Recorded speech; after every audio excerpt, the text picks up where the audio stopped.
Boa noite a todos. Hoje é dia 21 de abril de 2020. Está no ar a TV AIDA com seminário online. Em pauta, Covid-19, desafios ao direito do seguro. Registro que esses seminários ocorrem às terças e quinta-feiras, nesse mesmo horário, e é uma iniciativa da atual diretoria da AIDA, que iniciou sua gestão no último dia 1º de abril, sob a presidência do Dr. José Armando da Glória Batista. Hoje trataremos de processos judiciais cíveis, ativo na SUSEP, em tempos de pandemia. Eu sou o Vitor Benes, segundo vice-presidente da AIDA Brasil, e os debatedores serão os doutores Luiz Antônio João Paulo Sarro, Bárbara Bassani e João Eberhardt, respectivamente presidente e membros do Grupo Nacional de Trabalho de Processo Civil da AIDA Brasil. Agradecendo a presença de todos, antes de iniciar os debates, vou dar alguns recados para vocês. O primeiro deles é, todo mundo que está participando do Zoom, se preferir, pode acompanhar pelo Facebook na página da AIDA Brasil. O segundo recado é para que todos fechem seus microfones, para que nenhum ruído atrapalhe os debatedores e todos aqueles que nos ouvem. Como essa transmissão está sendo feita ao vivo via Facebook, e será gravada para posterior divulgação, caso alguém tenha algum problema com a sua imagem, por favor, fechem suas câmeras. E convido a todos para fazerem suas perguntas, que ao final poderão ser respondidas pelos debatedores. Para iniciar, passo a palavra ao Dr. Luiz, presidente do GNT de Processo Civil e conselheiro da AIDA, para suas considerações iniciais. Obrigado, Vitor. Boa noite a todos. Homenageio a diretoria da AIDA, na pessoa do nosso presidente, José Armando da Glória Batista, pela iniciativa. E registro aqui que é uma honra muito grande poder participar dessa mesa virtual aqui, ao lado de meus amigos de longa data, doutora Bárbara e doutor João, que fazem parte da nata do Grupo Nacional de Trabalho de Processo Civil e Seguro da AIDA, com quem eu tenho a honra e o privilégio de conviver já há muitos anos.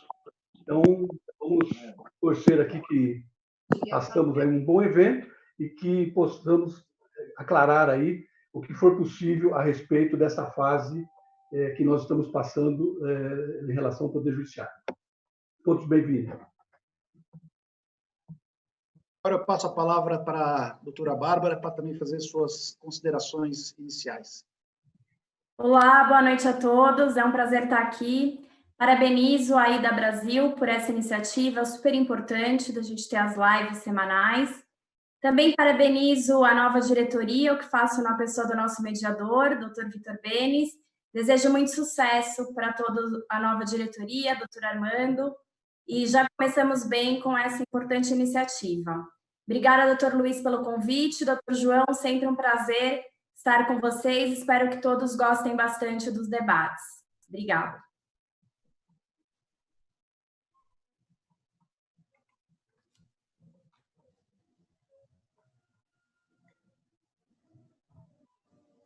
Agora eu passo a palavra para o Dr. João fazer as suas considerações iniciais. Boa noite a todos. Faço minhas as palavras dos colegas que me antecederam. Parabenizo a nova diretoria, na pessoa do presidente. Parabenizo ao Vitor, que está aqui mediando hoje o nosso debate. Agradeço o convite para participar desse evento, na pessoa do colega Dr. Luiz. Agradeço mais uma vez a companhia da Bárbara, do Cláudio, do Márcio, nossos amigos de grupo de estudos de processo civil, e a todos os demais colegas de AIDA e aqueles que, porventura, estejam aqui nos assistindo. Esperamos que os debates de hoje sejam proveitosos e contamos com as dúvidas e participações dos ouvintes. Muito bem. Então, vamos iniciar aqui os debates. Lembrando, mais uma vez, que todos vocês podem participar enviando suas perguntas pelo chat ou até mesmo pelo Facebook, que, na medida do possível, os debatedores irão responder. Bom, Luiz, em termos aí de providências que o Judiciário tem adotado em relação a esse período de afastamento social, o que você pode destacar em relação a isso? Então, Vitor, eu eu dividiria em duas etapas. A primeira, em relação à Resolução 313 do Conselho Nacional de Justiça, e uma parte final, a Resolução 314. Deixa que o papai guarda, cara, senão vai guardar bagunçado. Por favor, feche seus microfones. Eu gostaria de registrar aqui a presença de alguns colegas, dois colegas, inclusive, do Fórum Permanente de Processualistas Civis, a professora América, de Sergipe, e o professor também Vitor Massante, a quem agradeço também aí a nossa audiência, né? Os colegas também Luiz Fernandes e o José Humberto aí da OAB da Lapa também, agradeço também o privilégio de estar nos assistindo aqui diretamente por aqui. Bom, resumidamente, nós podemos anotar que as principais alterações colocadas pelo Poder Judiciário elas estão ali relacionadas na própria Resolução 313. Essa resolução, no seu primeiro artigo, de pronto, ela já excetuou a sua aplicação ao Supremo Tribunal Federal. E aí nós poderíamos fazer... Cadê o seu fone? Tá aqui? A razão do Supremo Tribunal Federal... Abaixo. Quer usar o meu? Não, desculpa. Estão me ouvindo? Bom, vou seguir. O Supremo Tribunal Federal é o órgão de cúpula do Poder Judiciário. Ao passo que o Conselho Nacional de Justiça, criado pela Emenda Constitucional 45, ele, embora seja um órgão de controle externo do Poder Judiciário, ele não tem controle constitucional. A competência dele é estritamente administrativa, financeira e disciplinar. E aplica-se a toda a magistratura abaixo dos ministros do Supremo Tribunal Federal. Essa questão já foi debatida numa ação direta de constitucionalidade 3.367 do Distrito Federal, oportunidade em que o Supremo Tribunal Federal deixou claro a constitucionalidade do CNJ e as suas atribuições com essa função que não se estendendo aos próprios ministros do Supremo, a quem incumbe a competência de dar a palavra final em matéria constitucional do nosso sistema brasileiro. Essa resolução 313 ela veio a permitir uma estabilidade e uma segurança jurídica maior, uma vez que os tribunais em todo o Brasil, cada qual estava adotando um critério, principalmente em relação à suspensão de prazos processuais e outros procedimentos para atender aí às recomendações das autoridades de saúde. E uma das providências importantes, a meu ver, foi a padronização da suspensão dos processos, num primeiro momento até o dia 30 de abril, ao qual, prazo esse que não foi acolhido, não foi adotado pelo Supremo, que, por meio de sua resolução, acabou suspendendo os processos apenas em relação aos prazos dos processos físicos. No que tange aos demais tribunais, contudo, houve uma adesão geral, tanto dos tribunais estaduais, em relação aos tribunais ligados à Justiça Federal e também àqueles da Justiça do Trabalho. Essa adesão, agora, ela recebe uma modificação mais recente, e eu vou deixar isso para a parte final, que a própria Resolução 314 veio a modificá-la parcialmente. O Supremo também editou, na semana passada, a Resolução 9, e nessa Resolução 9 adotou como critério o retorno dos prazos processuais já a partir do dia 4 de maio, que foi o mesmo critério adotado, nós veremos, pela Resolução 314 do CNJ também. E também o STJ adotou o critério de sustentação oral pelo sistema de videoconferência, mediante uma prévia inscrição com prazo de 24 horas e assim por diante. Uma outra providência que todos nós verificamos aí é que houve o cancelamento de atos presenciais, como audiência, sessão de julgamento presencial, para haver uma proteção e evitar-se aí uma contaminação junto aos servidores públicos, aos advogados, defensores, procuradores e o jurisdicionado.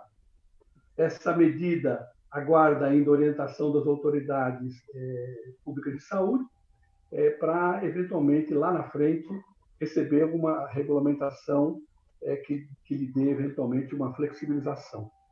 De qualquer maneira, o Poder Judiciário não pode sofrer solução de continuidade na prestação jurisdicional. E, para tanto, se estabeleceu o critério do serviço ser prestado de forma remota, com plantões extraordinários mantidos exatamente no horário do expediente forense, para atendimento daqueles casos de urgência.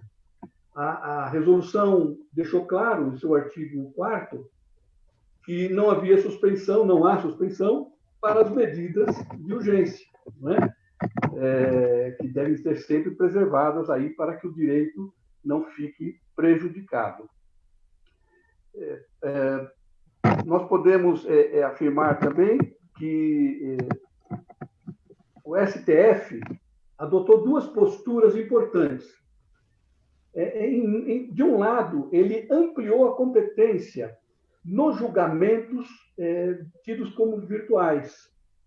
Ele fez uma alteração na sua resolução 642, por meio da resolução 669, por meio da qual ampliou o julgamento, por exemplo, na hipótese, pela resolução alterada, quando o advogado pedia a sustentação oral, automaticamente o julgado iria para uma sessão presencial. Já pela resolução 669, ele não perdeu isso, ampliou-se a possibilidade de julgamento por sessões virtuais, quer pelas suas turmas, quer pelo plenário, e abriu-se a possibilidade da apresentação de memoriais a serem remetidos por e-mail, com arquivos de áudio ou vídeo.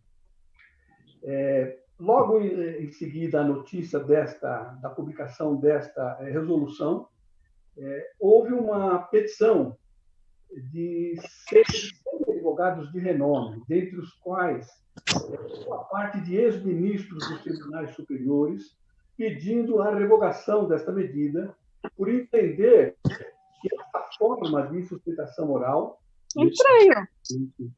por meio... Oi? Essa forma de sustentação oral não estaria atendendo às garantias constitucionais de ampla defesa, contraditório, de sorte que eles fizeram o pedido ao Supremo no sentido de se revogar e para que aquelas medidas mais complexas possam ser feitas por meio de videoconferência, com maior amplitude e ampla defesa e contraditório. O Supremo também editou outra resolução, onde regulamenta a possibilidade da sustentação oral pelo sistema de videoconferência. E qual foi a ferramenta adotada pelo Supremo Tribunal Federal? Foi a ferramenta Webex Meeting, cedida ao Conselho Nacional de Justiça pela empresa Cisco do Brasil Limitada, sem qualquer custo ou contrapartida financeira. Foi firmado um termo de cooperação técnica de número 7/2020, onde se colocou essa ferramenta à disposição de todo o Poder Judiciário, inclusive com a possibilidade de utilização por todos os tribunais de todo o Brasil. Outros tribunais que também adotaram esta possibilidade de sustentação oral por videoconferência. Nós vimos aí notícias na semana passada do TRT da 2ª Região, por meio do seu ato TRT GP 07/2020, e também o TRF da 3ª Região, por meio da Resolução 343/2020. Passou também a utilizar de maneira provisória o sistema de videoconferência para a sustentação oral.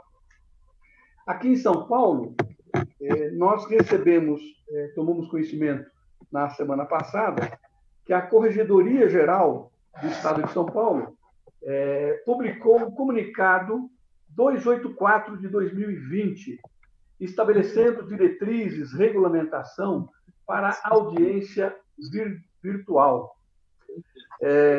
por meio também de videoconferência. Ela passa a utilizar a ferramenta da Microsoft Teams, que não exige que o usuário a tenha instalada no seu computador. Ela tem algumas, pelo que se lê das orientações contidas no comunicado 284, algumas ferramentas que permitem, por exemplo, que as testemunhas aguardem numa sala de espera, que eles chamam de lobby, até que o juiz autorize a entrada junto à audiência virtual. Ela tem uma ferramenta também que permite, quando há casos de proteção de testemunho ou da própria vítima, a possibilidade de se marcar uma outra audiência com o envio de um outro link, de tal sorte que o depoimento se faça sem a apresentação da imagem do depoente e com toda a segurança que se requer para um caso dessa natureza. Essa ferramenta também ela prevê a possibilidade de eventual queda e uma audiência eventualmente não conseguir ser concluída. E aí há já uma orientação prévia no sentido de ser salvado todos os atos praticados com uma anotação de parte 1 e podendo ele prosseguir posteriormente e aí ser salvo aí por uma parte 2 e, se necessário, uma parte 3 e assim por diante. Vamos ver como é que essa ferramenta se apresenta, vamos verificar se ela atende aí a segurança jurídica que é necessária para esse tipo de atuação, ou, não, caso não venha a ser, certamente haverá uso de outras ferramentas aí. Por fim, a Corregedoria Geral, eu gostaria de deixar registrado aqui, que também lançou um provimento 11 de 2020, lançando um projeto piloto de conciliação e mediação pré-processual para as demandas que decorrerem do Covid-19. E esse projeto, conforme esse provimento, faz também a previsão de audiências virtuais para tanto. Vamos, então, aguardar para ver como é que isso ocorre, como é que funciona, como é que funcionará, e se, quem sabe, nós esperamos que esse projeto piloto ajude a reduzir ao máximo possível o processo de judicialização decorrente da pandemia. Bom, por fim, acabamos de receber, na semana passada, a Resolução 314 do Conselho Nacional de Justiça, e eu pontuei aqui, fiz 8 anotações rápidas da orientação contida. Ela fez uma alteração parcial, ela revogou parcialmente a Resolução 313 e estabeleceu a prorrogação da vigência da Resolução 313 até o dia 15 de maio deste ano, com possibilidade tanto de ampliação como de redução da sua vigência. Um outro item anotado, em relação aos prazos processuais, também o Conselho Nacional de Justiça entendeu por bem voltar a restabelecer os prazos processuais para os processos eletrônicos. E, quanto aos processos físicos, ele prorrogou a suspensão até o dia 15 de maio, com possibilidade de nova prorrogação, se necessária for. Aclara também a resolução que os prazos que já se iniciaram antes de entrar em vigência a resolução 313, haverá uma devolução do prazo remanescente, tão logo retorne o prazo a voltar a ser contado. Evidentemente que o advogado aí tem que tomar cautela, porque em todo o Brasil, o termo inicial da suspensão dos prazos processuais, eles foram vários, conforme o tribunal, conforme a orientação de cada tribunal.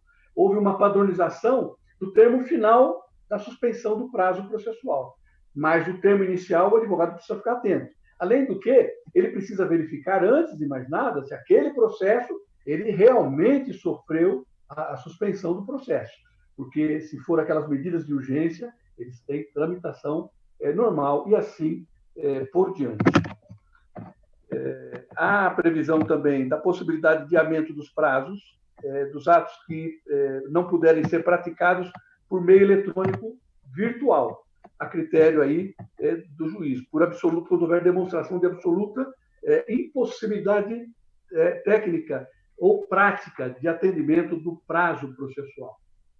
Existe uma previsão específica também, na Resolução 314, para os casos de prazos preclusivos, como contestação, embargo de execução, impugnação a cumprimento de sentença, em que não seja possível a obtenção de elementos mínimos para a apresentação da peça. Situação em que deve o advogado, já a partir do dia 4, protocolizar uma petição demonstrando essa impossibilidade para que o juiz possa declarar a suspensão temporária também desses prazos. Uma outra anotação que fiz aqui, no período de regime diferenciado de trabalho, permanece garantida nos processos físicos a apreciação das matérias urgentes estabelecidas no artigo 4º da Resolução 313 do CNJ. A anotação 7, possibilidade de realizações de sessões virtuais de julgamento nos tribunais, turmas recursais do sistema de juizados especiais, em processos físicos e eletrônicos, admitindo-se por meio de videoconferência, como já estamos vendo que está começando a ocorrer, em substituições às sessões presenciais, como direito às sustentações orais a serem requeridas com antecedência mínima de 24 horas. Tomem cuidado com esse prazo aqui da resolução, porque tem que verificar a regulamentação de cada tribunal, porque há já, por exemplo, nos tribunais superiores, fixação de prazo de 48 horas, não é? Aliás, prazo contado em horas. Tomem cuidado também, porque o prazo contado em horas ele é diferente, não é? Tem que se verificar exatamente o número de horas e aquele pedido de sustentação oral que tem que ser apresentado em 48 horas, ele tem que ser formulado de forma a respeitar esse limite mínimo de tempo estipulado pelo Tribunal Superior. Para a videoconferência, a ferramenta que estará sendo colocada à disposição é a Cisco Webex, disponibilizada, como eu já disse, no site do Conselho Nacional de Justiça, conforme o termo de cooperação técnica que já mencionei. Os tribunais poderão, mediante digitalização integral ou por meio técnico disponível, virtualizar seus processos físicos. O que quer dizer isso? Isso é muito importante. Eu tenho a impressão que o Tribunal de São Paulo, por ser o maior do Brasil, é o que vai sofrer uma dificuldade muito maior, mas a resolução já antevê a possibilidade de se haver a virtualização dos processos físicos, para que ele possa prosseguir de forma eletrônica, o que seria, acredito eu, útil para todos nós. Então, haverá a possibilidade, por exemplo, do processo ter uma parte física e uma parte eletrônica. Além disso, prevê também a resolução a possibilidade de um determinado ato, de um processo físico ser realizado de forma virtual e depois ele ser levado por meio de certificação para o processo físico. Em linhas gerais, são essas as principais anotações que fiz em relação aí aos atos adotados pelos tribunais. Fiquei aqui pelos tribunais superiores, porque tenho a certeza de que, da mesma forma que ocorreu com a Resolução 313, haverá uma adesão em relação à orientação da Resolução 314 também por parte de todos os tribunais. Volto então ao nosso vice-presidente aí para o prosseguimento, doutor Vitor. Muito bom, Luiz. Você percebe que são muitas alterações, muitas determinações que temos que ter muito cuidado na hora da análise. Mas, sem dúvida nenhuma, as mais importantes estão relacionadas aos prazos, né? Os prazos, principalmente para os operadores do direito, os advogados, é muito importante ter ciência quando se inicia, quando se termina, e os efeitos dessa suspensão. Nesse contexto, já partindo para uma questão de ordem prática, nós sabemos que no artigo 523 do Código de Processo Civil estabelece o prazo de 15 dias para o devedor pagar a condenação por quantia certa, né, sob pena de uma incidência de multa de 10% e honorários também de 10%. Desse contexto, quais são os efeitos? Tem algum efeito a suspensão dos prazos em relação ao prazo para o cumprimento da obrigação, Luiz? Uma pergunta muito interessante e oportuna, porque logo em seguida à publicação da Resolução 313, muitas dúvidas foram levantadas pelos tribunais do Brasil todo, o que levou o Conselho Nacional de Justiça a expedir um ofício esclarecedor para todos os tribunais do Brasil, esclarecendo que a resolução apenas estaria suspendendo os prazos processuais e não os processos. E aí, para se responder a esta pergunta, é preciso se fazer uma definição rápida do que seria prazo processual. Inclusive, eu registro para vocês que recebo todas as publicações também da Sociedade de Advogados da qual pertenço, e notei logo na sequência da publicação da Resolução 313 uma paulatina redução diária do número de publicações. Isso durou aproximadamente uma semana, mas tão logo o Conselho Nacional de Justiça expediu esse ofício esclarecedor, as publicações foram retomando o seu volume, ainda em menor quantidade, é verdade, conforme até observou muito bem o Dr. Márcio no início da reunião. Não vai tirar não. Mas foi o que me parece... O senhor está todo torto, vem para cá. Posso continuar? Pode colocar um travesseiro ali? Pode, né? Tem mais Rinaldo, por favor, seu microfone está aberto, Rinaldo.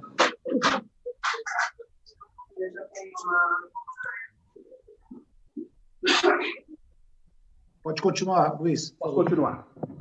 Então, notou-se, como eu dizia, uma redução do número de publicações, mas a partir daquele aclaramento dado pelo Conselho Nacional de Justiça, por meio de ofícios pedidos a todos os tribunais do Brasil inteiro, as publicações foram retornando ao seu volume.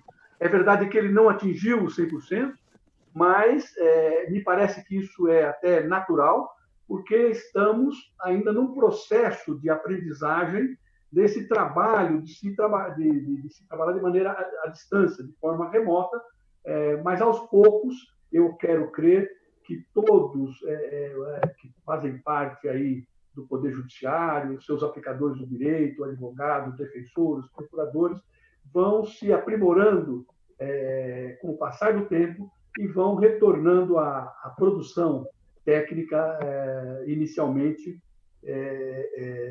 Então, veja só. Qual é a definição, para se voltar à pergunta, então? Vamos voltar à pergunta. O que nós temos que verificar é o seguinte: se esse prazo ele é um prazo processual. Se ele for um prazo processual, ficou suspenso. Se não for um prazo processual, não ficou suspenso. E a resposta, ela é positiva. Ele é um prazo processual. O que seria um prazo processual? De maneira simples, o prazo processual é aquele que se inicia, corre e termina no processo. Ora, o cumprimento de obrigação de um título judicial estabelecido, do qual consta uma obrigação de pagamento de quantia certa, não há dúvida de ser um prazo processual e, portanto, ele ficou suspenso e estará suspenso até o dia 30 de abril. Observem, só a título de comparação, a mesma situação não ocorre com o prazo do mandado de segurança, não é? Porque aquele prazo de 120 dias da lei de mandado de segurança, ele não é um prazo processual.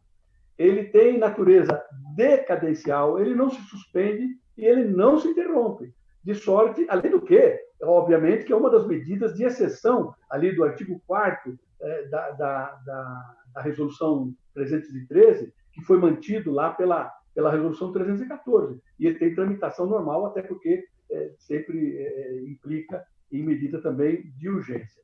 Quem tiver que impetrar mandado de segurança tem que impetrar dentro dos 120 dias, sob pena de perder esse prazo. E, por final, e a ação rescisória? Seria um prazo processual? A resposta, igualmente, não.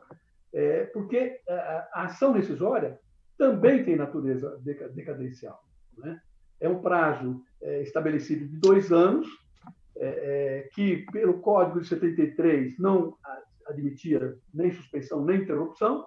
Esse critério ficou mantido no Código de 2015 com uma pequena peculiaridade, que o parágrafo único do artigo respectivo do nosso CPC de 2015 previu a hipótese de que, se cair o prazo da ação rescisória num dia em que o fórum não funcione, por férias forense, por feriado, por qualquer razão, ele automaticamente se prorroga para o primeiro dia útil seguinte.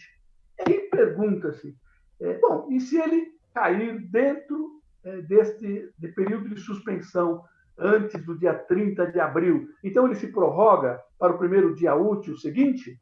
Eu entendo que não, porque muito claro ficou em todas as normas expedidas pelo Conselho Nacional de Justiça e até pelas normas de cada tribunal, de que o Poder Judiciário está em pleno funcionamento, não é? De forma remota, mas está em pleno funcionamento. E, portanto, não há que se falar nessa prorrogação. A parte que tem que entrar com uma ação rescisória, ela não está impedida de entrar, ela pode distribuir normalmente esse processo, não é? De sorte que, então, esse parágrafo único não se aplica no meu entender, salvo meu juízo. Eu retorno, então, aí a palavra. Obrigado, Luiz. Obrigado, Luiz. Aliás, essa questão do prazo de 15 dias, ser prazo processual, parece até ficado um pouco superado, na medida que se reconheceu que ele corre em dias úteis, né? Como estabeleceu o Código de 2015, a demonstrar, de fato, a natureza processual dele. Somente os prazos processuais é que tem aplicação do artigo 219 do CPC 2015. Perfeitamente. Boa observação, Vitor. João, agora com você. Nesse período de suspensão de prazos, de dificuldade de acesso aos fóruns, na medida em que o advogado precisar de uma tutela urgente, natureza antecipada, como que ele deve proceder nesse período aí de suspensão de prazo? O que você recomendaria? Bom, acho que a primeira coisa que nós temos que levar em consideração é que essas situações são cada vez mais comuns. Elas se tornam a regra e não mais a exceção. A gente já tem uma discussão bastante profícua na doutrina que nós temos uma evolução do nosso processo civil que leva a sua monitorização, a sua sumarização, vai depender do autor que analisa esse fenômeno, adotar uma expressão ou outra. Mas o que eles querem dizer é a mesma coisa, eles querem dizer que o processo é cada vez mais um processo que tem, nas suas fases iniciais, os seus momentos mais importantes, que se resolve e se torna útil, portanto, na medida em que é concedido ou não uma liminar ou uma decisão posterior à citação, mas ainda assim cautelar ou antecipada. E isso se torna evidente numa procura rápida que você possa fazer no Google, no site do Tribunal de Justiça de São Paulo ou no site do STJ. Se você digitar lá Covid-19 e urgência, você vai receber algumas centenas de resultados, no caso do Tribunal de Justiça de São Paulo, milhares, é claro que aí também envolvendo as questões criminais. Se você exclui e limita apenas ao processo civil, você tem aí algumas centenas de decisões já tratando disso. Então, acho que o advogado que vai hoje pleitear uma tutela de urgência, ele tem que, na medida do possível, tentar distinguir o seu caso dessa massa de outras situações em que não há propriamente uma urgência. Essa, na verdade, é uma situação com a qual nós nos deparamos cotidianamente e ganha mais esse contorno aí com essa situação de pandemia. Então, como demonstrar que no meu caso, aí sim, de fato, há uma tutela de urgência e realmente é necessário a concessão imediata dessa decisão, até porque como o Dr. Luiz já disse, com a suspensão dos prazos, nós temos aí uma situação que é problemática para um número grande de processos, de partes e de advogados que atuam aí no contencioso civil, e como o mencionado provimento do CNJ, lá o provimento, estou tentando localizar aqui o número, a resolução 313 do CNJ, melhor dizendo, excetua as liminares, as cautelares e as tutelas antecipadas da suspensão dos prazos, aí um belo do incentivo para que o advogado tente conformar o seu pedido estrategicamente dentro das possibilidades de concessão de tutela de urgência, tentando argumentar que estão presentes os requisitos. Só que isso pode não se verificar. Não é o simples fato de você afirmar que estamos no momento de pandemia que se justifica o reconhecimento de ambos os requisitos. Vamos lembrar, né? Os requisitos da tutela de urgência, o perigo de dano ou de perda do resultado útil do processo e a probabilidade do direito. Numa pesquisa rápida de jurisprudência, você vai encontrar decisões afirmando que estão presentes os requisitos da tutela de urgência porque estamos no momento de pandemia. Ponto. Então, tem uma decisão que se tornou célebre já aqui no estado de São Paulo, que o indivíduo moveu um mandado de segurança individual, pleiteando que o seu celular pessoal não fosse rastreado para fins de monitoramento da Covid-19. E foi vencedor, conseguiu eliminar, e o fundamento da decisão é tão somente que estamos no momento de pandemia. Então, tanto a probabilidade do direito quanto o risco da demora do processo são configurados dessa forma. Então, se pode, porventura, ser uma vantagem para o advogado que, no caso individual, conseguiu a tutela que provê a proteção ao direito do seu cliente, o interesse do seu cliente, talvez não seja como medida de política judiciária a melhor forma de nós tratarmos essas questões. A gente tem outras decisões, está se tornando bastante comum já, decisões que determinam que locatários não precisem pagar os valores integrais. Existe numa das resoluções, inclusive, no projeto de lei que está em andamento no Senado Federal, de autoria do senador Antônio Anastasia, a vedação a liminar que determina o despejo por falta de pagamento, mas as fundamentações, então, elas vêm utilizando termos que podem ser interpretados de uma forma um pouco mais crítica como termos que invocam a equidade, termos que não se pautam na legalidade, portanto. E é lógico que aqui não se exige um juiz boca da lei, um apego à legalidade estrita, no momento de comoção, de convulsão social como estamos, é necessário e recomendável que o juiz se paute por critérios de proporcionalidade, que tenha uma certa flexibilidade, mas não me parece que seja vantajoso para nós, ainda que num caso ou em outro isso possa, de fato, garantir a tutela necessária, mas não me parece que seja vantajoso que tenhamos aí um sistema em que o juiz recorre livremente a esses critérios de equidade, né? Sobre esses termos de tão depauperados, estão esvaziados, melhor dizendo, como os termos da proporcionalidade, razoabilidade. Aliás, devemos lembrar que as decisões de tutela de urgência também devem ser fundamentadas conforme previsto lá no artigo 489 do Código de Processo Civil, no seu parágrafo 1º, inciso 2º, e especificamente no seu parágrafo 2º. Né? Então, o juiz não pode, como em algumas decisões aqui que eu analisei, dizer, olha, ponderei os valores, ponderei os princípios e acho que é o caso de diminuir o aluguel, e acho que é o caso de não se cobrar juros em determinada situação. E essa constatação me permite uma outra, que é a seguinte.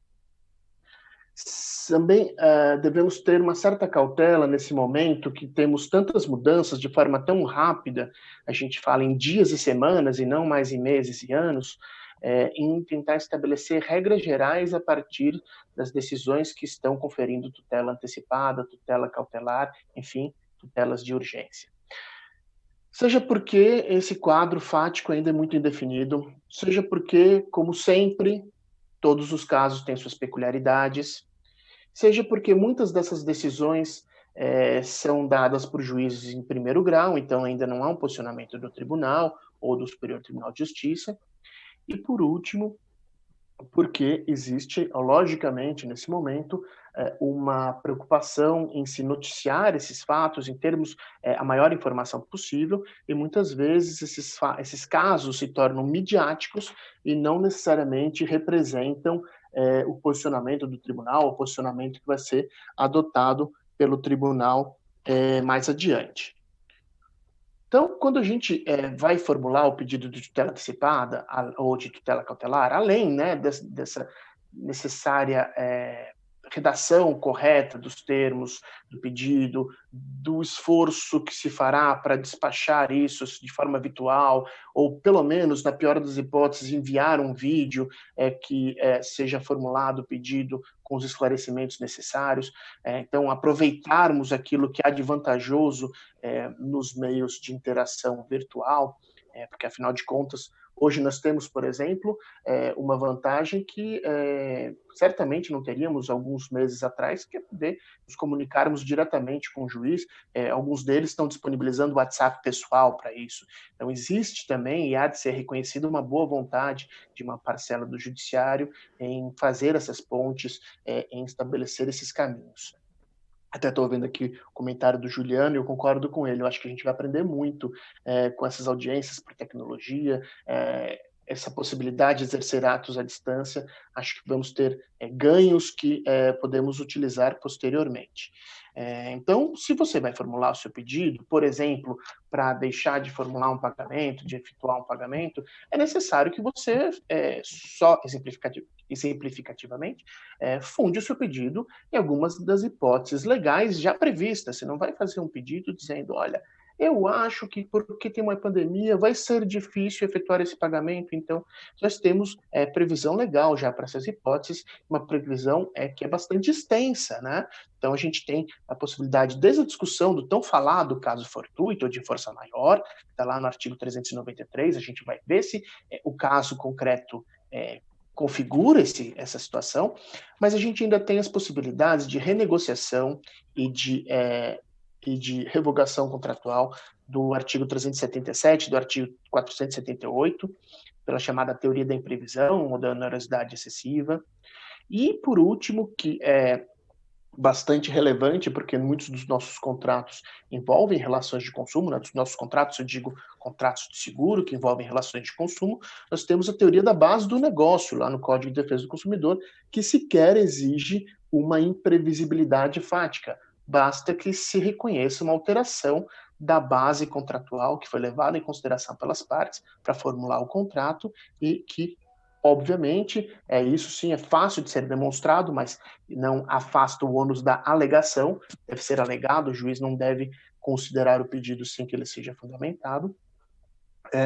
E aí sim, sob qualquer um desses fundamentos, deve ser ponderado pelos juízes, ministros e desembargadores, se se trata da situação que se enquadra no nosso Código Civil ou no nosso Código de Consumidor. Por último, eu acho que uma das questões que deve ser levada em consideração pelo advogado que vai pleitear tutela antecipada, ou que vai se defender de tutela antecipada, vai se defender de um pedido de tutela de urgência, lembrar que esse período de pandemia não afasta o caráter temporal dessa tutela.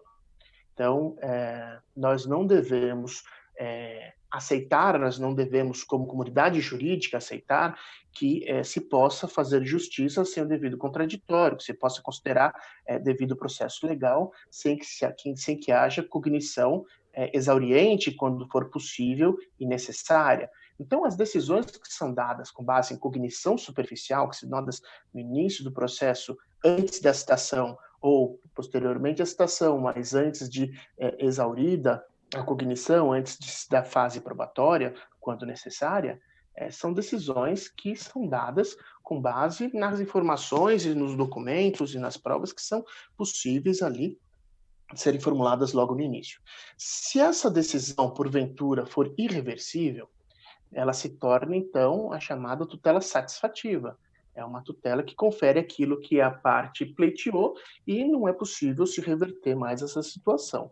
Então, o risco da irreversão daquilo que é concedido na tutela antecipada, na tutela cautelar, também deve ser levado em consideração e deve ser fundamento dos nossos pedidos e das nossas defesas. Então, é lógico que nós vamos ter com maior frequência uma situação que, por vezes, nos deparamos nas nossas causas, que é a de você estar numa sinuca de bico. Não tem como você ter uma solução que confira a tutela, que é necessária, que é indispensável, sem a qual o direito vai perecer e, ao mesmo tempo, torne passível de reversão futura. Mas isso deve ser, então, deve-se procurar que essa situação de paradoxo seja restrita essencialmente para aqueles casos em que não se possa, de forma alguma, evitar isso. Eu acho, então, que essas são as minhas preocupações, mais do que recomendações, que eu divido com os colegas que atuam no judiciário, muitas vezes na defesa desses pedidos de tutela, né? E eu acho que temos aí uma missão dura, difícil, mas necessária pela frente, que é continuarmos atuando na defesa dos interesses dos nossos clientes. Eu acho que com isso eu consigo responder, pelo menos dentro das minhas capacidades, a sua pergunta, Vitor. Muito bem, João. Paralelamente aí às suas observações, tem corrido aqui o chat, né, com algumas ponderações e alguns questionamentos, né? Até que ponto essas alterações na rotina forense, a incrementação da tecnologia, de fato vão ser incorporadas ao sistema, tão logo a pandemia passe, né? E a doutora América aqui lembra que há previsão no Código de Processo, nos artigos 334, parágrafo 7º, 385, parágrafo 3º, 453, ou seja, diversos artigos que oferecem suporte a sustentações orais por videoconferência e outros atos de maneira virtual, né? E o pessoal acha que precisa um pouco mais de coragem para poder implementar isso de fato no judiciário. Mas, ainda dentro do tema tutela de urgência, né? Vitor, me permita? Vitor, me permita? Posso falar?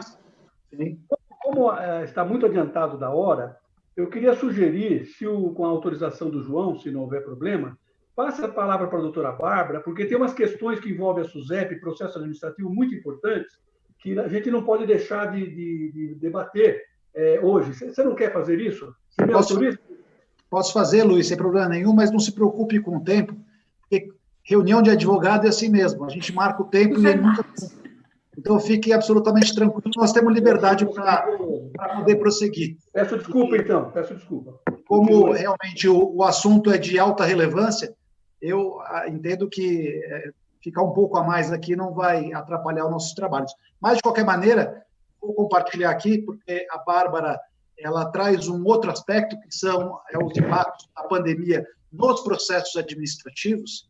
E aí, dentro desse contexto, Bárbara, quanto a esses processos, quais os procedimentos para o seguro, né? O que a SUSEP fez em relação ao funcionamento e ao trâmite desses processos? Bom, obrigada, Vitor. Obrigada também, doutor Luiz. Desculpa, João, ter interrompido a parte da tutela, mas espero que a gente tenha tempo ainda para voltar para isso. Bom, a SUSEP, como vocês sabem, a Superintendência de Seguros Privados, é o órgão regulador de seguros, e existe dentro da SUSEP os processos administrativos sancionadores. Esses processos, a SUSEP investiga e, ao final, ela objetiva impor uma sanção, pode ser uma sanção de advertência, pode ser uma sanção de multa, em alguns casos, até mesmo uma suspensão ou até cancelamento das atividades, isso em relação às entidades supervisionadas pela SUSEP, então seguradoras, resseguradores, corretores de resseguro. Agora, como a MP não passou ontem, volta a questão dos corretores de seguros também para o manto da SUSEP. E aí, logo depois que saiu a resolução do CNJ, com a suspensão nos processos judiciais, começou toda uma discussão, ora, e agora como é que ficam os processos administrativos sancionadores no âmbito SUSEP? Demorou um pouquinho, mas, felizmente, saiu a medida provisória número 928, que foi do dia 23 de março de 2020, que colocou um novo artigo numa legislação que já existia, que é a 13.979, que é de 6 de fevereiro de 2020, que foi justamente quando começou já a situação mais acalorada aqui no Brasil em relação a questões da pandemia. E esse artigo diz que os processos administrativos sancionadores no âmbito da administração pública federal, da qual faz parte o SUSEP, Administração Pública Federal Indireta, estão suspensos. Então, desde março, 23 de março de 2020, os processos administrativos sancionadores no âmbito da SUSEP estão suspensos por força da legislação federal, que foi chancelada pelo regulador de seguros, na medida em que foi emitido um comunicado para todo o mercado. Então, se vocês até consultarem no próprio site da SUSEP, vão verificar que ela chancela essa medida provisória. Mas, depois disso, veio uma outra dúvida em relação, mas e agora os demais processos? Porque na SUSEP a gente não tem apenas processos administrativos sancionadores.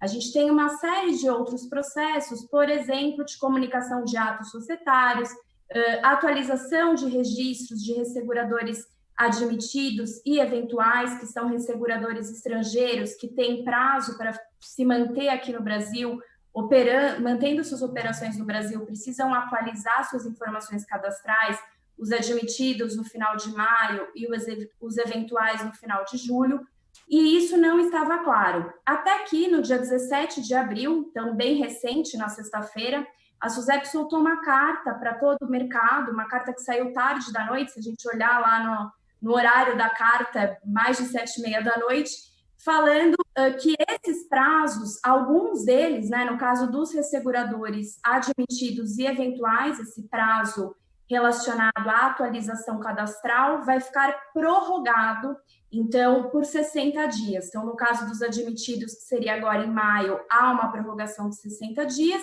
No caso dos eventuais, que seria em julho, também prorrogados por 60 dias. Além disso, a gente viu um movimento interessante, por exemplo, em sandbox regulatório, que o processo seletivo estaria aberto agora para o período de abril, e felizmente a SUSEP suspendeu. Alguns atos referentes à regulação prudencial, então questões de auditoria interna, também foram suspensas pela SUSEP. E aí, o que eu recomendo? Eu recomendo sempre olhar para qual prazo que a supervisionada precisa de fato cumprir e verificar nessas cartas que a SUSEP tem encaminhado ao mercado, em seus comunicados abertos, se são prazos que estão ou não suspensos, se estão ou não prorrogados no âmbito SUSEP, porque o que a gente tem no âmbito federal é apenas para processo administrativo sancionador. Os demais, que não são processos sancionadores, dependem efetivamente do regulador.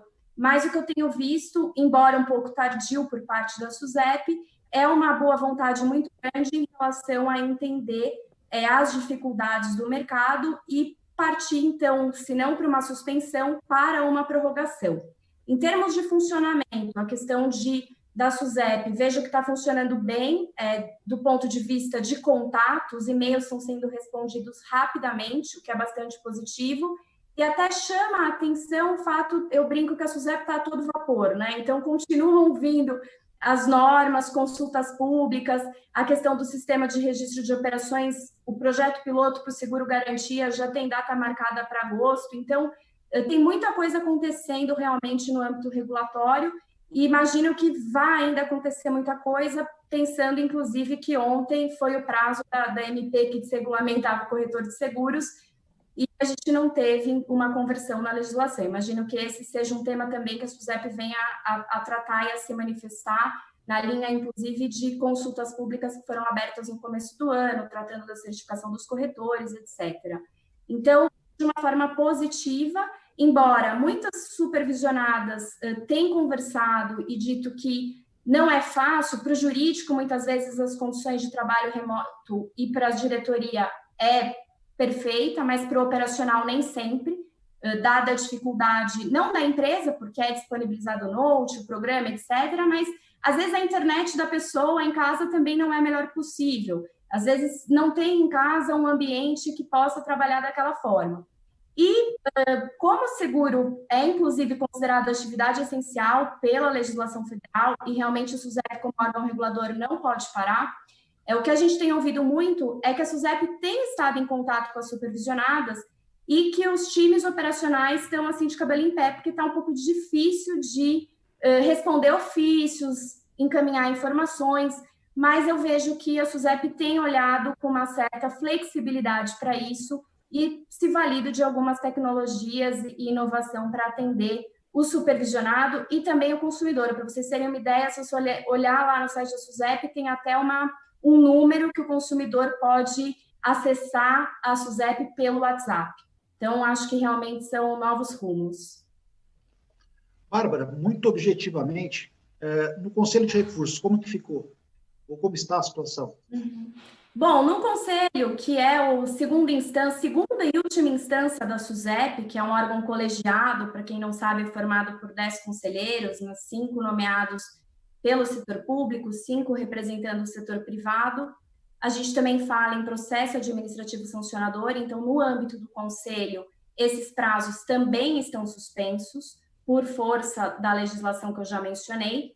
É interessante dizer que, em contato com o Conselho, até na semana passada, perguntando das audiências, dos julgamentos, melhor dizendo, que estavam designados agora para os dias 29 e 30 de abril, havia uma discussão no Conselho, uma possibilidade de, eventualmente, esses julgamentos serem feitos de forma eletrônica, né, de forma virtual, mas a notícia, pelo menos que eu vi agora do site, não localizei nenhuma portaria. Acho que é importante dizer que as coisas também, dada a Covid-19, elas acontecem muito rápidas, então o que a gente está falando agora, para quem vai nos acompanhar numa gravação, é possível que já haja uma modificação ou uma atualização, mas o fato é que a última informação que consta lá no site do Conselho é que essas sessões que estariam marcadas para o final de abril, elas foram canceladas.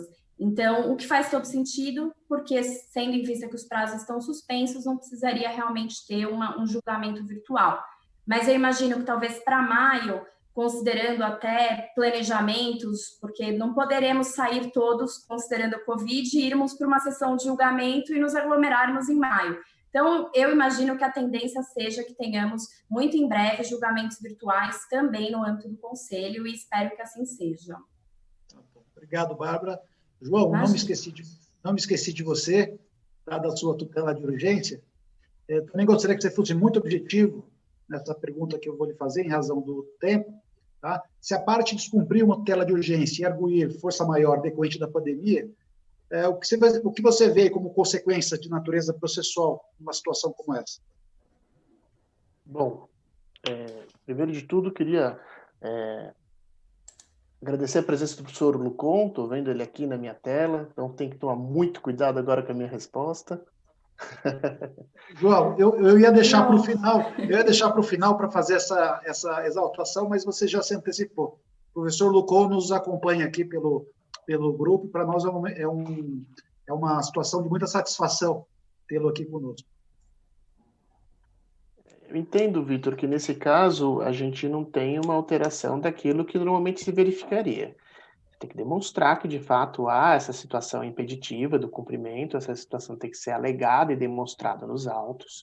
A gente sabe como isso já é difícil numa situação normal, agora em que você tem uma certa restrição na produção de provas por conta do distanciamento, isso pode se tornar Ainda é mais difícil, mas isso tem que estar configurado, né? Porque assim como dissemos de início, não é possível se invocar a Covid-19 para justificar a presença dos requisitos por si só, como vimos em algumas decisões, né? Então, olha, estamos em pandemia, é evidente que há probabilidade do direito e há perigo da demora ou risco da perda da utilidade do processo.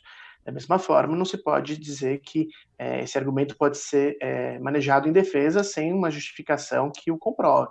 Então, se de fato for uma situação em que isso ficar demonstrado, aí sim, essa situação é bastante discutida quando se tem as chamadas astraentes, né, as multas, em que alguém afirma em determinado momento do processo que já não é mais possível cumprir aquela obrigação e que o valor das multas são muito superiores ao interesse da parte e que, portanto, se deve haver alguma espécie de mitigação desses valores, considerando-se a sua função coercitiva.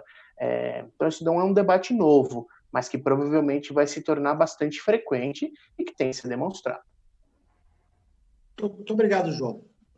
Muito esclarecedora a sua resposta. Já caminhando para o fim, gostaria que o Dr. Luiz fizesse suas considerações finais. Primeiramente, eu vejo, até ratificando aqui o pensamento da doutora Daniela Benes, né, que o Covid veio realmente para provocar um desenvolvimento do Poder Judiciário. Eu diria até, plagiando Kubitschek, que Corona Iure, 10 anos em 2 meses. Eu acredito, espero que essas ferramentas tecnológicas permaneçam para a utilização de todos nós, porque me parece que poderão, lá na frente, nos facilitar bastante e até mesmo reduzir os elevados custos da manutenção de processos que, não raras vezes, duram décadas. Não é? Mas eu queria pedir autorização ao nosso segundo vice-presidente para fazer aqui uma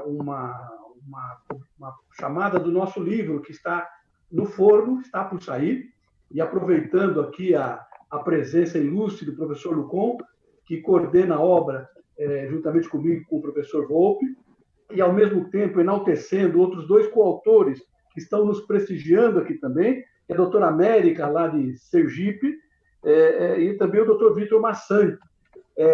O livro está com a editora e deve sair aí nos próximos meses.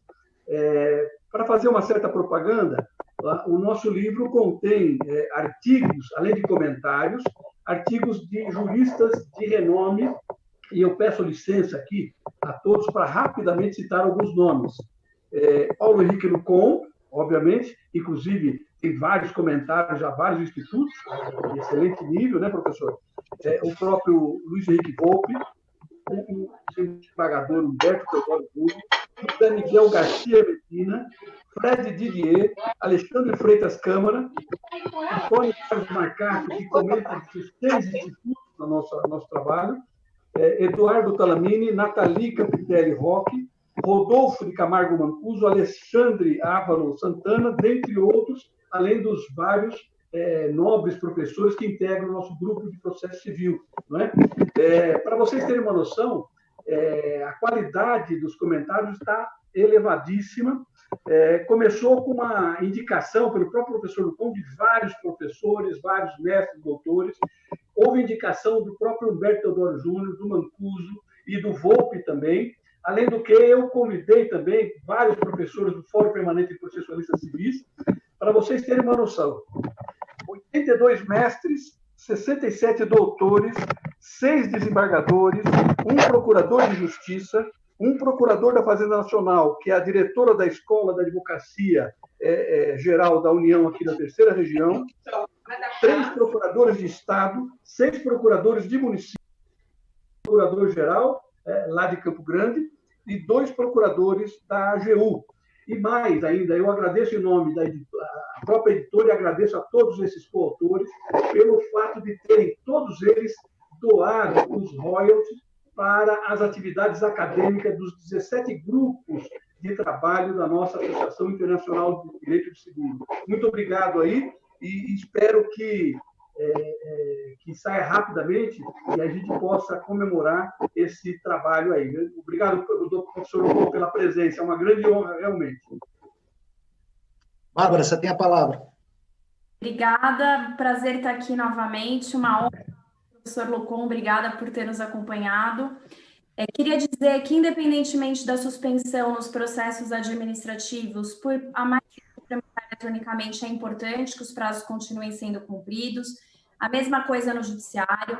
Na questão administrativa, a prescrição punitiva da SUSEP, ela está suspensa. No judiciário, os prazos prescricionais não estão suspensos, então, ainda que haja retomada, fica aqui a recomendação e o alerta para o advogado cumprir normalmente, ser muito atento com esses prazos prescricionais, então PIP, questão de ressarcimento em seguros, isso é bastante importante. E fico aqui, como sempre peço, e agradeço ao Dr. Luiz pela oportunidade, é uma honra integrar esse grupo, e peço às mulheres processualistas que participem das nossas reuniões, integrem nosso grupo de WhatsApp, vai ser sempre bom ter mais colegas mulheres nesse grupo que ainda é tão masculino. Então, espero vocês nas nossas próximas reuniões. Obrigada novamente. Não é fácil acompanhar uma hora de live. Espero que todos fiquem bem, com saúde, e que em breve possamos estar reunidos pessoalmente em mais um congresso da IDA ou em outros eventos pessoalmente. Um grande abraço, boa noite a todos, muito obrigada. Boa noite, boa noite.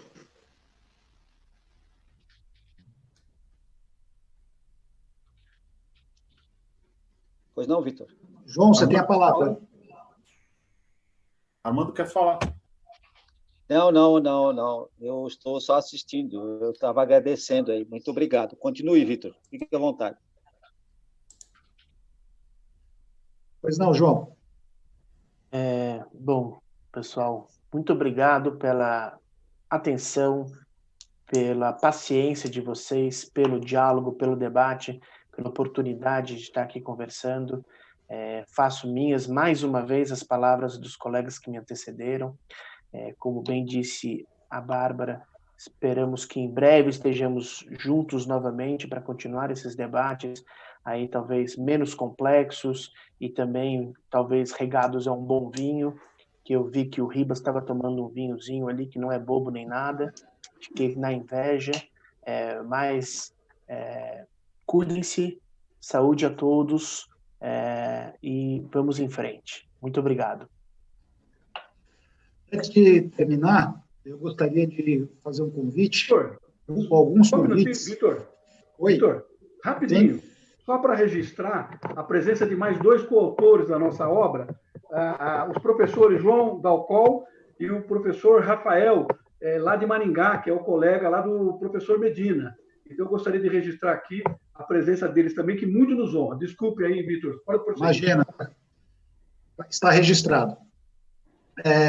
Já caminhando para o fim, gostaria de fazer alguns convites. O primeiro deles é para que todos que nos ouvem participem dos grupos de estudos da AIDA. Existem inúmeros grupos de estudo, tal qual o processo civil, e essa relação pode ser consultada no site da AIDA. E essa participação ela é livre ao público em geral, não há necessidade de serem associados da AIDA. Gostaria também de convidar os profissionais do direito para se associarem à AIDA Brasil e contribuírem com a disseminação do seguro. Além, obviamente, de serem agraciados com algumas vantagens, como isenção em eventos, entre outros.